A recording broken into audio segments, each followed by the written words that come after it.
In this video, you'll learn the articulate phase of building a social impact strategy. This means the steps to take to clearly understand the problem or problems that your program is looking to solve and how to align it with your company's business objectives. Let's make a social impact. Hi everyone, I'm Carl. Welcome to the Social Impact Show, a channel where you get the latest strategies and tips to help you scale and grow your CSR goodness program. So my guest today is Nicole McPhail. She is the co-founder and managing partner with Darwin Pivot. And this is part 2 of our series on how to build a social impact strategy. So Nicole, what's the second part of building that strategy? Okay, so once you understand the landscape, like we talked about internally and externally, and if you haven't watched the video one, please go back and check it out because it sort of fuels where you take this next step, which is articulate. So articulate is essentially your ability to be very concise and very clear with what it is you're solving for in the first place. Because all too often, people will come in and be like, yes, I want to have a CSR program or a social good program or whatever you're calling it, because I want to do more good in the world. And that's great, but you have to up level, and in order to get that buy-in internally, maybe not for all companies, but for many companies. And so in order to do that, you have to treat this like a business, as if you were creating a product or a service, but your product and service is your CSR strategy. And you need to be able to rhyme off what it is you're solving for, how it aligns to the business, and how you can essentially solve for X in the business by doing whatever it is you're doing. And the reason why I'm being vague is because depending on the type of business you have and depending on where your company is, your why might change.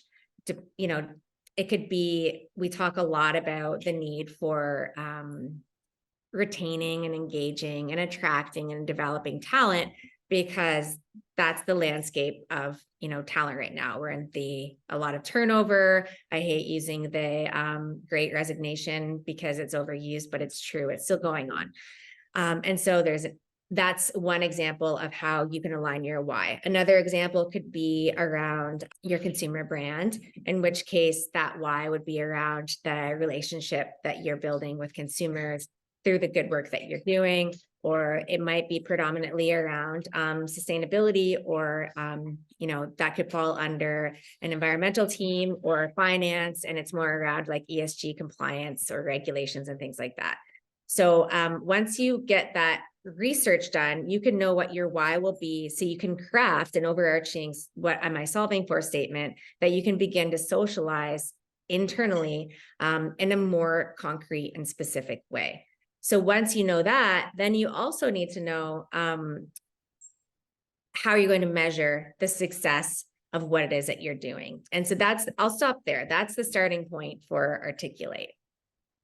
So when you're looking at the problems that your organization is looking to solve, is it both from an altruistic sense, we're looking to solve a problem affecting the world, or is it more of a internals, like, hey, we're looking to solve, let's say we want to retain our top talent, hence we need to do this?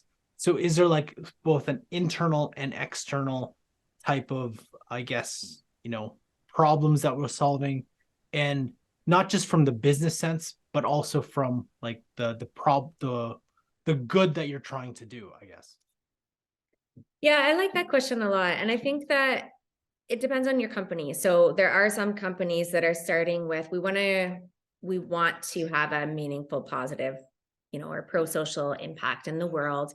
And you could go in with some very inspiring hypotheses that you want to solve for, and how you want to do it through the company.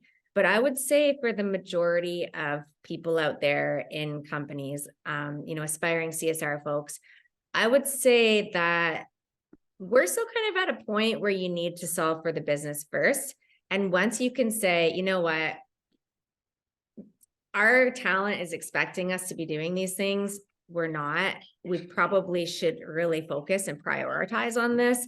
And then once you actually get the okay to have this type of program, secure your budget, then you can get aspirational. And that's a whole different level of decision-making after the fact. So your programs and your strategies and what you're solving for from a social impact side of things, I would say is sort of the next step once you've already secured this high level approval of the concept in theory. Like, yeah, we need this. And then we give you, yes, go do it. Tell us what you want us to do from there.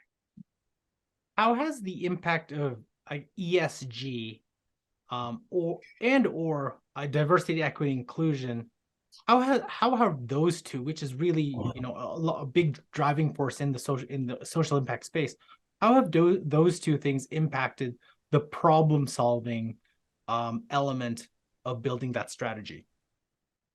Yeah, I think it's amazing because when we think about CSR in its true form, it actually has a lot of different pillars that fall underneath it, not just, transactional giving and volunteering. So we've got the environmental part of things, DEI, and we've got supply chain considerations, which means like even around, procurement and the types of suppliers that we use.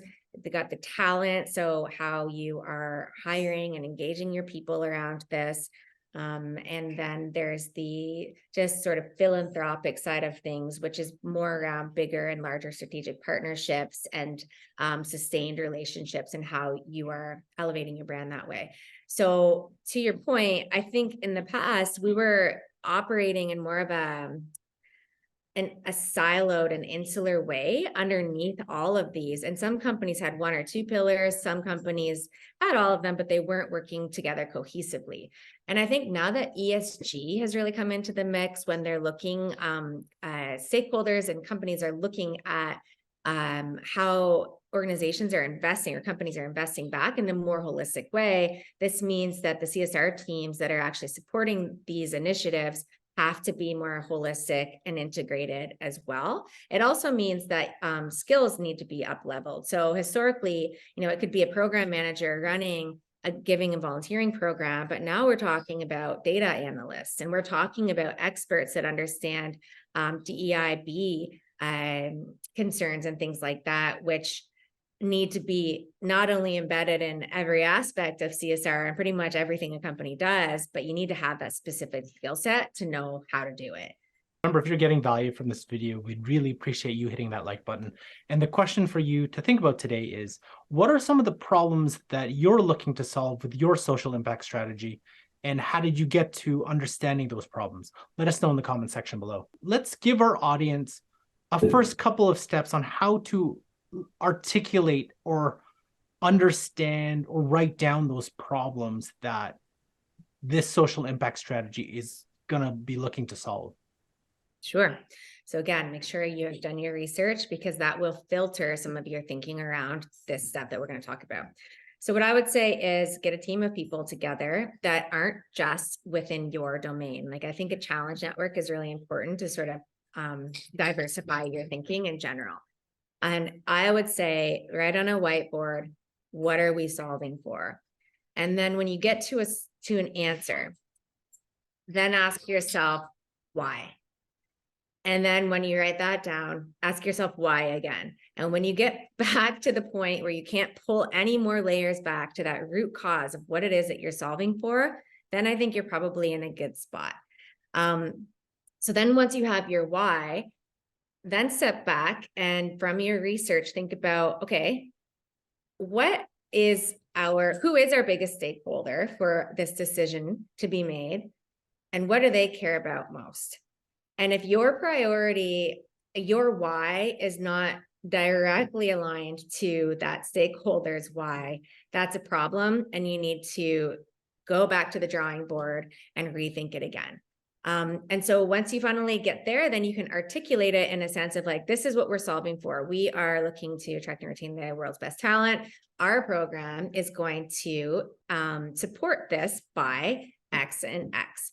And then you have something to talk about when you run into, say, one of your decision makers at a social, or you're connecting with someone on Slack or something. You can say, this is what we're doing, this is what we want to do.